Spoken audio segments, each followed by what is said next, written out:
Com certeza você já viu, ou você já passou por isso, né? Aquela pessoa que emagreceu, perdeu sei lá quantos quilos, às vezes até chegou no objetivo de peso dela, mas ficou extremamente insatisfeita com o resultado estético. E por que isso acontece? Porque 99% das pessoas que objetivam emagrecimento querem um corpo mais definido.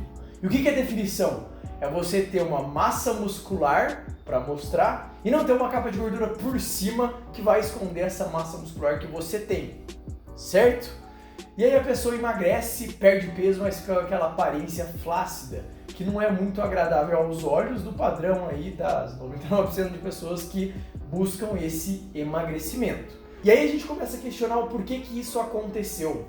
Aconteceu porque elas não construíram massa muscular, ou, na pior das hipóteses, que perderam massa muscular durante o processo de emagrecimento.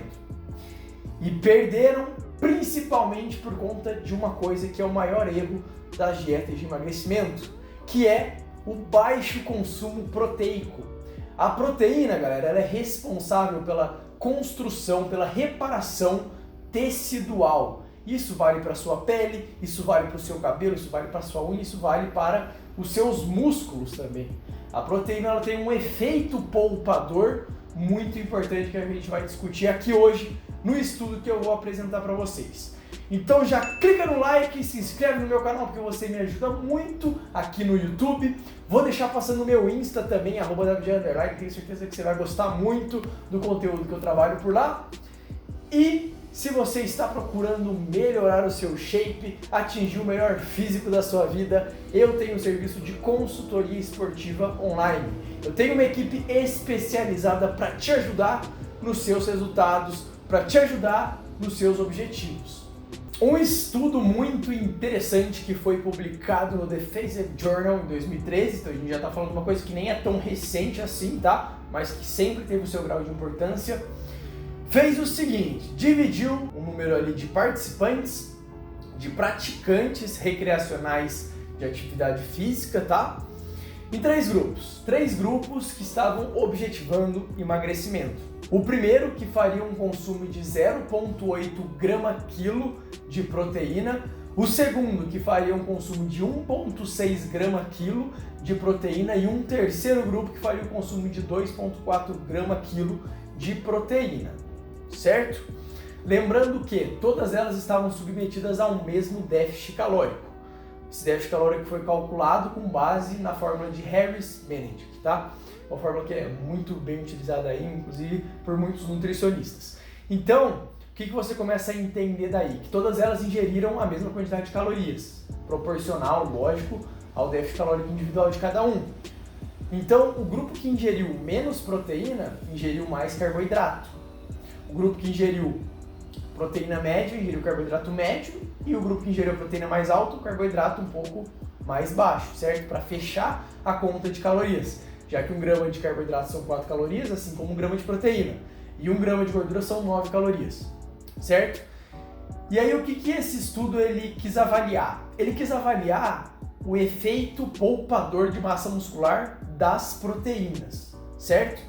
Então, no caso dessas pessoas que estavam divididas em 3 grupos, era necessário isolar algumas variáveis. Então, quais variáveis que precisariam ser isoladas? Por exemplo, a variável do treinamento. Então, o treinamento ele tinha que acontecer, mas não podia ser algo muito intenso assim. Senão, se um grupo treinasse mais intenso que o outro, por exemplo, a gente poderia ter alguma explicação para algum resultado diferente. Então, eles também foram submetidos a padrões de treinamento. Eles estavam treinando musculação 3 vezes na semana, só que eles estavam submetidos a um volume baixo de treinamento e uma intensidade baixa também, tá? Intensidade aqui entendida como a carga. Então eles faziam mais ou menos 3 séries de 15 repetições na maioria dos exercícios, sem muito esforço assim, certo? Uma intensidade baixa e um volume de treino baixo também. O período desse estudo, tá, foi de 30 dias. Então, passaram-se 30 dias e foram avaliar o que tinha acontecido com os indivíduos desses 3 grupos. E ficou evidenciado que os grupos que consumiram 1,6 grama-quilo de proteína e 2,4 grama-quilo de proteína pouparam mais massa muscular do que o primeiro grupo. O primeiro grupo perdeu mais peso como um todo, porém perdeu muito mais massa muscular, o dobro, tá galera, do que os outros grupos. Ou seja, é importantíssimo que você faça o consumo adequado de proteínas na sua dieta. É legal também falar que entre os grupos que ingeriram 1,6 grama-quilo e 2,4 grama-quilo não houve diferença significativa em questão de manutenção de massa muscular, tá? Só que a gente está falando de indivíduos recreacionais que estavam treinando em volume e intensidade baixos. E os principais fatores para a hipertrofia, volume e intensidade, certo? Então, entendendo isso, se a gente fosse colocar um indivíduo, por exemplo, que tem mais massa muscular e que treina com mais volume, com mais intensidade, provavelmente o grupo de 2,4 grama-quilo se daria melhor do que o de 1,6, certo? Pelo menos aí uns 2 grama-quilo, para poder ficar legal. Ah, mas não me importo, perco massa muscular mesmo, o primeiro grupo perdeu mais peso, é isso aí que eu quero. Não, galera, vocês têm que entender, é o que eu falei lá no começo do vídeo. Perdeu massa muscular, a composição estética fica prejudicada. Mais do que isso, é importante vocês entenderem que massa muscular, músculo, é tecido vivo.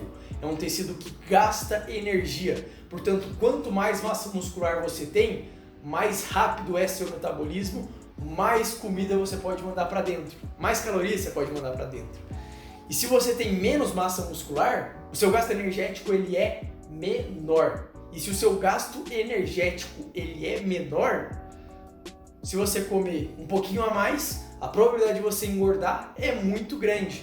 Então você foi lá, fez uma dieta, perdeu 10 quilos, mas perdeu massa muscular pra caramba. Depois você volta a comer normal, só que seu metabolismo está mais lento do que antes. E aí o que acontece? Famoso efeito rebote, famoso efeito sanfona. Portanto, consumam proteínas adequadamente. E se você precisa de ajuda, quanto que eu consumo de proteína, quanto de carbo, quanto de gordura, eu tenho vídeos no meu canal que eu explico isso aqui, tá? Mas se você quer alguma coisa mais individualizada, Davidja Fitness Team. Prescrição de treinamento, prescrição de macros, para que você atinja o seu máximo, para que você chegue no resultado dos seus sonhos. Certo, galera? Clica no like se você ainda não clicou, se inscreve no meu canal porque você me ajuda muito aqui. O Insta, mais uma vez passando, @Davidja_. Muito obrigado para você que assistiu até aqui. Esse foi mais um vídeo informativo do Davidja para vocês.